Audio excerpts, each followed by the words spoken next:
साचलेल्या पाण्यातनं वाट काढणाऱ्या लोकल किंवा गाड्यांपेक्षा पिलर्सवरनं जाणारी ही मोनोरेल सेफ आहे असं आतापर्यंत मुंबईकरांना वाटत होतं, पण कालच्या या प्रकारामुळे मोनोरेलच्या सेफ असण्यावरच भलं मोठं प्रश्नचिन्ह उभं राहिलंय।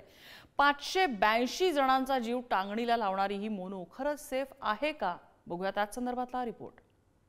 पावसात मुंबईकरांना मोनो डार्लिंगची मगरमिठी। 582 मुंबईकरांचा जीव कसा बसा वाचला। मुंबईकरांसाठी मोनोरेल सेफ की धोकादायक?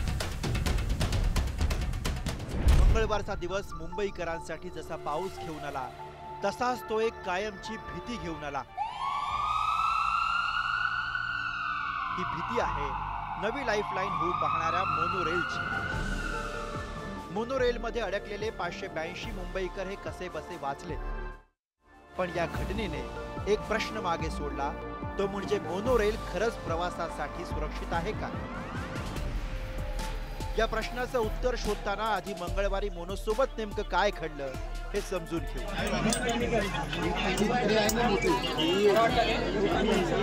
मंगळवारी संध्याकाळी 6:15 वाजता मैसूर कॉलनी येथे मोनोरेल अचानक बंद पडली।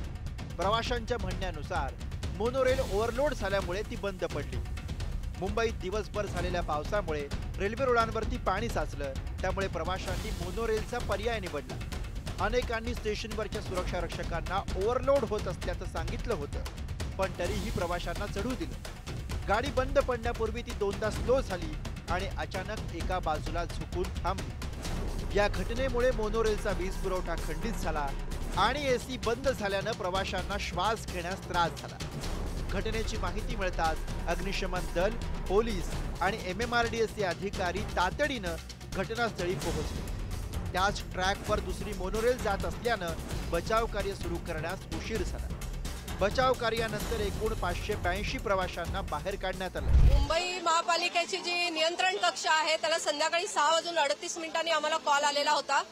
त्याच्यानंतर 10 मिनिटांमध्ये फायर ब्रिगेड इथे पोहोचलेली होती, परंतु बाजूने एक दुसरी मोनोरेल गेल्यामुळे खूप मोठ्या प्रमाणामध्ये करंट होता। त्याच्यामध्ये जवळजवळ 40,000 व्होल्टचा तो वीज प्रवाह जोपर्यंत खंडित होत नाही तोपर्यंत आपल्याला ऑपरेशन चालू करता येत नव्हतं। साधारण 7:02 फायर ब्रिगेडने ऑपरेशन चालू केलं। आतापर्यंत 582 लोकांना सुरक्षितरित्या काढलेलं आहे।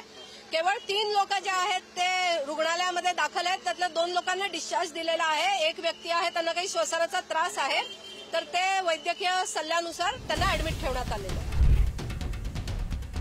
मुंबई महानगर प्रदेशात आंतरराष्ट्रीय दर्जाची वाहतूक व्यवस्था उभी करण्याच्या उद्देशानं 2007-08 मध्ये MMRDAनं मोनोरेल प्रकल्पाची आखणी केली।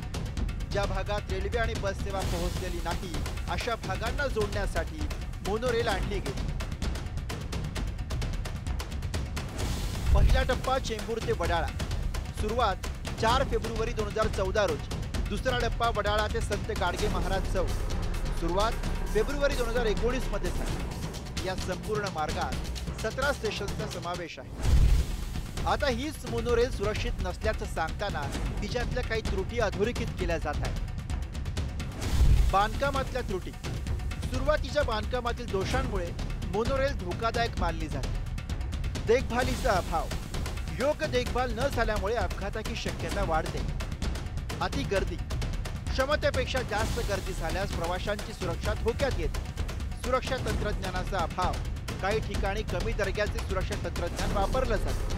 मर्यादित क्षमता, मोनोरेलची प्रवासी क्षमता मर्यादित असल्यानं जास्त गर्दी हाताळणं कठीण बनतं। पण तरी सुद्धा अनेक प्रवाशांसाठी मोनोरेल ही आधार बनते, विशेषतः जिथे बसची फ्रिक्वेन्सी कमी आहे आणि लोकलनं जाणं सोयीचं नाहीये अशी ठिकाण। त्यामुळे मंगळवारच्या या भयंकर घटनेनंतर सुद्धा मुंबईकर बुधवारी आपलं स्पिरिट दाखवत मोनोत बसले। सध्या आपण मैसूर कॉलनी या रेल्वे स्टेशनवरून वडाळा या साईडला चाललेलो आहे। काल जी मोनोची घटना घडली होती त्यानंतर आता मोनो आपण पाहू शकता की पूर्ववत झाली, त्याची सेवा मोनो थांबली, अडकून पडली, तेव्हा फक्त त्या 582 जणांचा जीव टांगणीला लागला नाही, तर या मोनोतून प्रवास करणाऱ्या काही लाख मुंबईकरांचाही जीव घाबरागुबरा झाला असणार।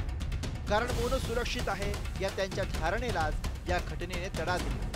हा विश्वास आता पुन्हा प्रवाशांमध्ये भरण्यासाठी प्रयत्न व्हायला हवे. मुंबईकरांचा जीव स्वस्त नाही हे ध्यानात ठेवूनच सुरक्षेची खबरदारी सगळ्या प्रशासनांनी घेणं गरजेचं आहे. कारण मुंबईकरांचं स्पिरिट हे सगळ्याच अडचणींचं एकमेव उत्तर असू शकत नाही हे मान्य करावंच लागेल.